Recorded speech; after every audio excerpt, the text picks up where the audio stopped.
Every story leaves something behind. A whisper, a shadow, a question that was never answered. Here, we dig through the forgotten files, the unsolved mysteries, the chilling true crimes, and the horrors people wish had stayed buried. From haunted legends to real-life nightmares, every tale is pulled straight from the horror archives. So turn down the lights, put on your headphones, and step carefully, because once a story enters the horror archives, it never truly leaves. The first story is called The Viewing That Wasn't Right. This one was sent in by a listener who attended their grandmother's funeral and slowly realized something about the body in the casket didn't add up. It's one of those stories where the more you think about it afterward, the worse it gets. The first thing I noticed was that my grandmother's hands were folded the wrong way, left over right. She had always been particular about that, right over left, the way she prayed every single night before bed. I almost said something, but my mother was already crying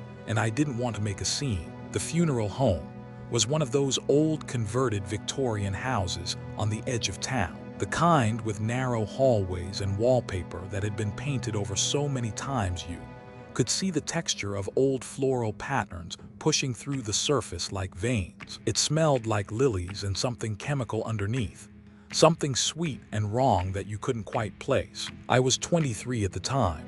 I'd driven up from college for the service. My grandmother had passed peacefully in her sleep at 86, so there was grief, sure, but nothing traumatic, nothing that should have made that visit feel the way it did. During the viewing, I stood near the back of the room while relatives filed past the casket. I watched them lean in, whisper things, touch her folded hands, and then I noticed something else. Her lipstick was a shade she would never have worn. It was a deep burgundy, almost black in the low light. My grandmother wore soft pink or nothing at all. I told myself the mortician had just made a choice, that it didn't matter. But I kept looking, and the more I looked, the more things felt slightly off. Her cheekbones seemed sharper than I remembered. Her nose had a bump near the bridge that I didn't recognize. I told myself grief was distorting my memory, that death changes the way a face looks. After the service, I went to the restroom down the hall. The hallway was dim. One of the overhead lights was buzzing and flickering. As I passed the second viewing room, I glanced in through the half-open door. There was another casket inside, surrounded by flowers but no mourners. The room was empty. I stopped because the woman lying in that casket was wearing soft pink lipstick, and her hands were folded right over left. I stepped into the room. I looked down at her face, and my stomach dropped. She looked more like my grandmother than the woman in the other room did. The same round cheeks, the same small nose, the same thin silver chain around her neck that my grandfather had given her 40 years ago. I stood there for what felt like a full minute, not breathing. Then I heard footsteps behind me. One of the funeral directors appeared in the doorway. He was a tall man with a narrow face, and he looked at me with an expression I can only describe as "caught." He said very calmly that I was in the wrong room. He said the woman in that casket was someone else's loved one, that viewings sometimes overlapped. He put his hand on my shoulder and guided me back toward the hallway. I didn't argue. I don't know why. Something about the way he looked at me made me feel like arguing would have been a very bad idea. We buried the woman from the first room the next morning. My mother and my aunts all said the service was beautiful. Nobody else seemed to notice anything wrong. I've thought about it hundreds of times since then. The hands, the lipstick, the necklace. I've gone back and forth, telling myself I imagined it, that grief and dim lighting played tricks on me. But last year, I was going through my grandmother's belongings and found a close-up photo of her from the year before she died. I held it up and studied her face for a long time. She had a small birthmark just below her left ear, a dark spot, barely noticeable unless you knew to look for it. The woman we buried didn't have it. I'm almost sure of that, and I have no idea who's in my grandmother's grave. That feeling of looking at someone you love and sensing something is just slightly wrong. That's a particular kind of horror. The next story takes things in a different direction. This one is called The Night Shift, and it comes from someone who worked alone in a funeral home basement and found out why the position was always hiring. The body was sitting up when I came back from my break. That's not something I can rationalize, no matter how many times I've tried. I had left the prep room for 15 minutes to eat a sandwich in the break room, and when I came back, the man on the table was sitting upright with his arms at his sides. I worked the night shift at a funeral home in northern Ohio for about 8 months. The place was called Hargrove and Sons, a family operation that had been running since the 1950s. The building itself was old but well-maintained. Dark wood paneling, thick carpets that swallowed every footstep, and a basement prep room with fluorescent lights that turned everything the color of old milk. I worked alone most nights. My job was basic: receiving bodies from the hospital or coroner, logging paperwork, and occasionally assisting with early prep work if the mortician needed a head start for a morning service. The man on the table was a 62-year-old who had died of cardiac arrest. He'd come in from the hospital around 9 that evening, already bagged and tagged. I'd unzipped the bag, transferred him to the table, and noted the time. Standard procedure. He was cold, he was stiff, he was dead. When I found him sitting up, I didn't scream. I didn't run. I just stood in the doorway with my sandwich wrapper still in my hand, and my brain tried to find an explanation. Gases, muscle contractions, some post-mortem process I hadn't learned about yet. But he wasn't just tilted or shifted. He was fully upright, spine straight, like someone had pulled him up by the shoulders. His head was tilted slightly forward, chin almost touching his chest. His eyes were still closed. I set the wrapper down on the counter and walked over slowly. I put my hand on his shoulder, and he was cold, completely cold. I eased him back down onto the table, and his body was rigid, full rigor mortis, which meant he couldn't have sat up on his own. A body in rigor doesn't bend like that. Someone would have had to force him into that position, and even then, it would have taken effort. I checked the back door, locked from the inside. I checked the side entrance, locked. I checked the security camera in the hallway. And this is the part that still keeps me up at night. The camera showed the hallway outside the prep room. For the entire 15 minutes I was gone. Nobody walked in. Nobody walked out. The door never opened. I rewound it 3 times. The door stayed shut the entire time. I finished my shift that night because I needed the job, but I started keeping the prep room door open after that so I could see the table from the break room down the hall. 2 weeks later, something else happened. I was doing intake on a woman who had died in a house fire. She was in bad shape. I won't go into detail. I was filling out paperwork at the desk in the corner of the prep room when I heard something, a faint sound, rhythmic and wet, like someone chewing. I turned around. The woman's mouth was open. It had been closed when I checked the body 20 minutes earlier, and there was something dark on her lips, a smear of something that looked like old blood, but thicker. I walked over and shined my flashlight into her mouth. Her tongue was moving, just barely, a slow, rolling motion, like she was tasting something. I quit the next morning. I called my supervisor and told him I was done, and he didn't even sound surprised. He just said okay and asked me to drop off my key. That reaction is what disturbs me the most. He wasn't confused. He wasn't concerned. He just accepted it, like people quit after night shifts all the time, like he already knew what I was going to say.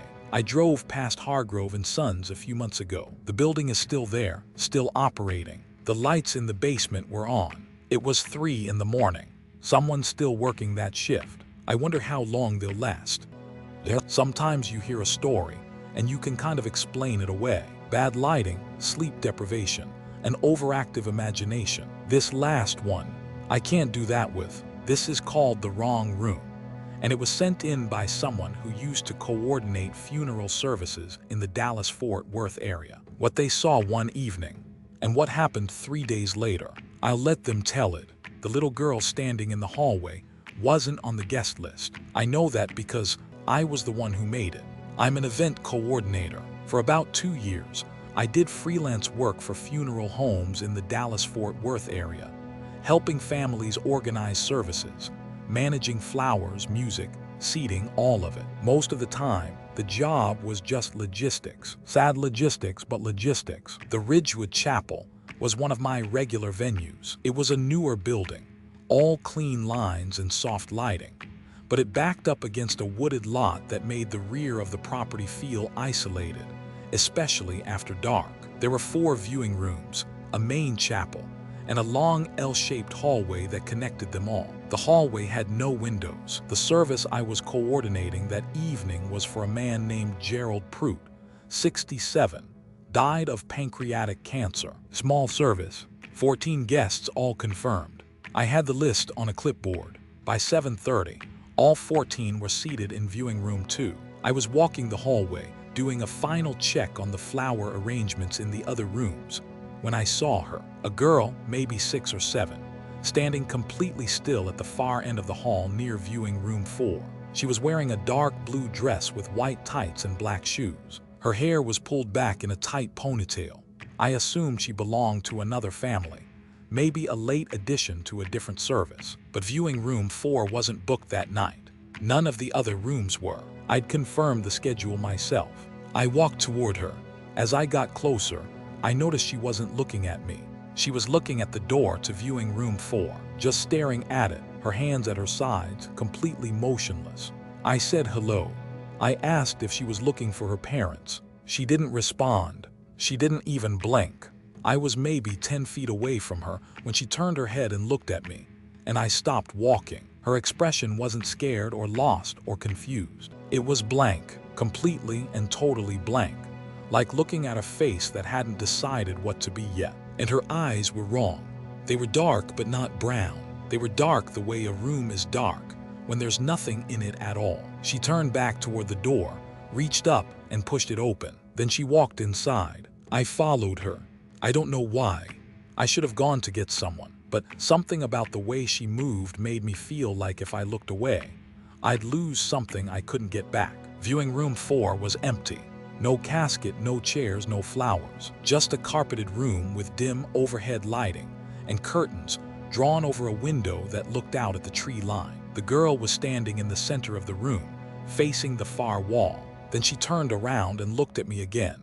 And she spoke, one sentence, in a voice that was calm and clear and way too steady for a child her age. She said, "He's not supposed to be in the box." I felt every hair on my body stand up. I opened my mouth to say something, but before I could, the lights in the room flickered once, and she was gone. Not walked away gone, just the room was empty. I was standing in a room by myself. I went back to viewing room 2. The service was winding down. Everything was normal. All 14 guests were there. I didn't say anything to anyone, because what would I even say? But here's where it gets bad. 3 days later, I got a call from the funeral director at Ridgewood. He asked me if anything unusual had happened the night of the Prout service. I hesitated, then said no. He was quiet for a moment, then told me that the family had requested the casket be opened one last time before burial. And when they opened it, the body had been moved. Gerald Prout was lying face down, in a sealed casket that had been closed and locked since before the viewing. The funeral director said the family was upset, understandably. He said they were looking into how it could have happened. He asked me again if I'd seen anything that night. I said no again. I stopped working with Ridgewood after that. I stopped doing funeral work entirely about 4 months later. I told people I wanted a career change, which was true, just not for the reasons I gave. I still think about the girl. I've looked through every record I can find for services held at Ridgewood in the weeks surrounding that night, hoping to find a family with a young daughter, some explanation that she was real, that she'd wandered in from a different service on a different day. There's nothing. No child matching that description appears in any guest list, any obituary photo, any family record connected to that building. But what keeps me awake, what I can't stop turning over in my head, is what she said. He's not supposed to be in the box. She didn't say it like a warning. She didn't say it like she was scared. She said it like she was correcting a mistake, like she had the authority to decide where the dead belong. And apparently, someone listened. And that's where tonight's file closes, but the archives are far from empty. If you enjoyed this story, make sure to subscribe and join us as we uncover more horrors, mysteries, and true crimes hidden in the horror archives. Until next time, Keep the lights low, keep listening, because you never know what story we'll uncover next.